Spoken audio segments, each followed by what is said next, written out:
Halo semua, selamat datang kembali di pembahasan materi untuk kelas 3 SD. Apa kabar kalian yang ada di rumah? Tentunya dalam keadaan sehat dan tetap semangat ya. Oke anak-anak, kali ini kita akan belajar PPKN, yaitu tentang hidup bersatu dalam keragaman. Nah, Indonesia itu merupakan salah satu negara yang terdiri dari berbagai macam pulau dan ada lebih dari belasan ribu pulau di Indonesia. Nah, oleh karena itu Indonesia mendapat julukan negara kepulauan terbesar di dunia. Nah, keadaan geografis yang berbeda-beda di Indonesia menyebabkan terjadinya hasil tanaman yang berbeda-beda antara satu daerah dengan daerah yang lain. Contohnya, di daerah Papua banyak ditemukan tanaman sagu, sedangkan di Sumatera Barat banyak tumbuh tanaman padi. Nah, karena banyak ditemukan sagu di daerah Papua, maka makanan khas daerah Papua yaitu papeda. Apa itu papeda? Papeda merupakan makanan khas Papua yang terbuat dari sagu. Dan masih ada lagi beberapa makanan khas dari beberapa daerah di Indonesia. Contohnya, ada gudeg dari Yogyakarta, kerak telur dari DKI Jakarta, gedok dari Jawa Tengah,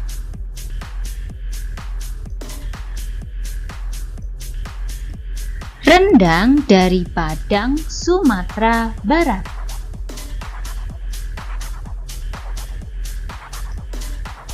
Ada rawon dari Jawa Timur. Ada empek-empek dari Palembang.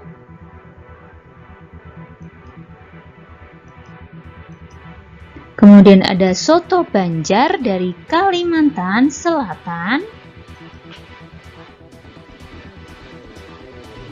Ada ayam betutu dari Bali.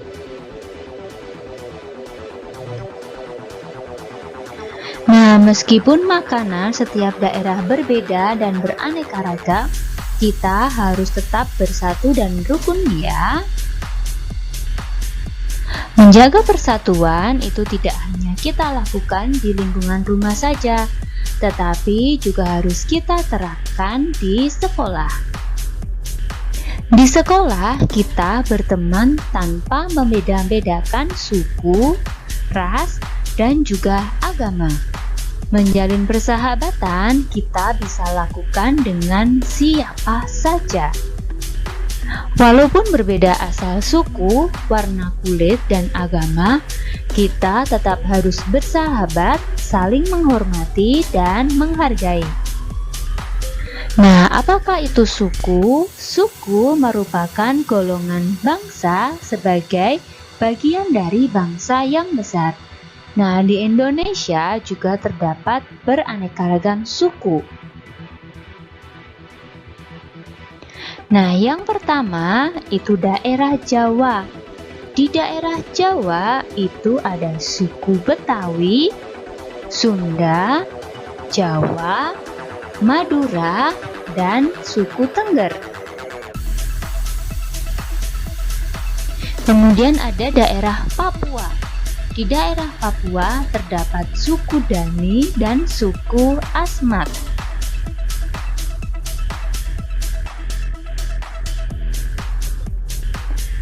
Daerah Nusa Tenggara ada suku Rote, Sasak, Bima, dan suku Flores.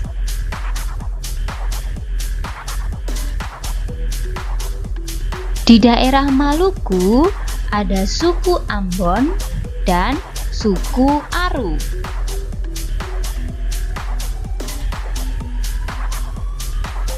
Di daerah Sulawesi ada suku Buton, Minahasa, Bugis, dan Toraja.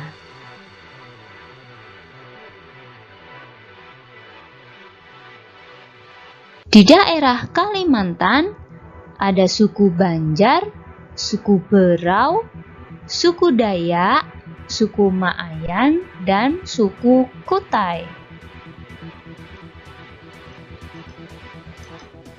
Sedangkan di daerah Sumatera ada suku Gayo, Minangkabau, suku Batak, suku Simeule, dan suku Palembang.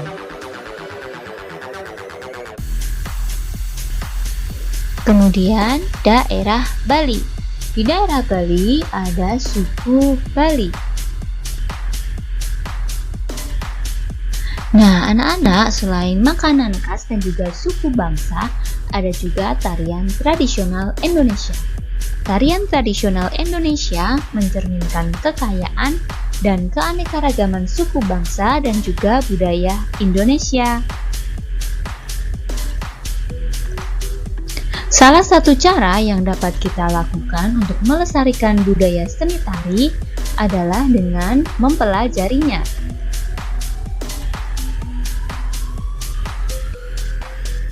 Berikut beberapa tari tradisional yang ada di Indonesia.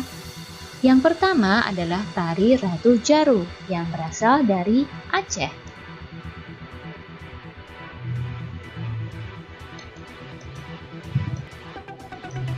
Kemudian ada tari Tortor yang berasal dari Sumatera Utara.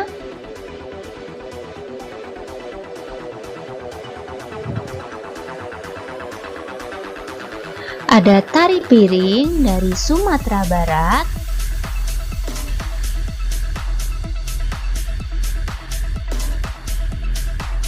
Tari serimpi dari Jawa Tengah dan juga Yogyakarta.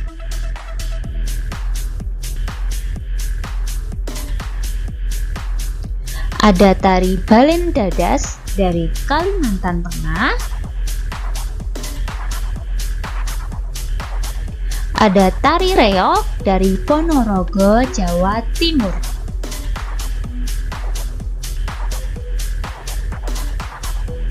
Kemudian ada tari lenso dari daerah Maluku.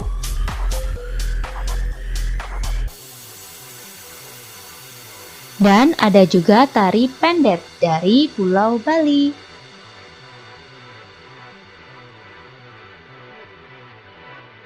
Nah, anak-anak, tahukah bahwa manusia itu adalah makhluk sosial, yang artinya tidak dapat hidup sendiri tanpa bantuan orang lain. Nah, oleh karena itu kita harus tolong-menolong. Untuk menolong sesama, kita tidak boleh pilih-pilih ya. Apapun latar belakang, suku, dan asal daerahnya, kita wajib menolong sesama. Apakah anak-anak masih ingat? Tadi Siti dan teman-temannya sedang mengumpulkan bantuan untuk Komang di Bali yang sedang terkena musibah meletusnya Gunung Agung. Iya, walaupun mereka berbeda-beda suku, tetapi mereka tetap saling tolong-menolong. Anak-anak, menolong sesama adalah perbuatan yang mulia. Untuk menolong sesama, kita tidak boleh pilih-pilih apapun latar belakang suku dan daerah asalnya, perbedaan warna kulit, bahkan agamanya, kita wajib menolongnya. Dan menolong artinya membantu teman atau orang yang mengalami kesulitan. Kemudian, tolong-menolong artinya saling membantu atau bekerja sama dengan orang yang ditolong. Dan anak-anak, tolong-menolong itu dapat dilakukan di rumah, di sekolah, dan di lingkungan masyarakat sekitar kita. Seperti yang dilakukan oleh Siti dan teman-temannya. Mereka sedang menolong Komang yang ada di Bali. Berikut ini adalah manfaat tolong-menolong. Yang pertama, mempercepat selesainya pekerjaan. Yang kedua, mempererat persaudaraan. Yang ketiga, pekerjaan yang berat menjadi ringan. Yang keempat, menumbuhkan kerukunan antar sesama manusia. Yang kelima, menghemat tenaga karena dikerjakan bersama-sama. Yang keenam, saling membantu biaya yang dikeluarkan relatif sedikit. Dan yang ketujuh, saling bertukar pikiran dan saling memahami.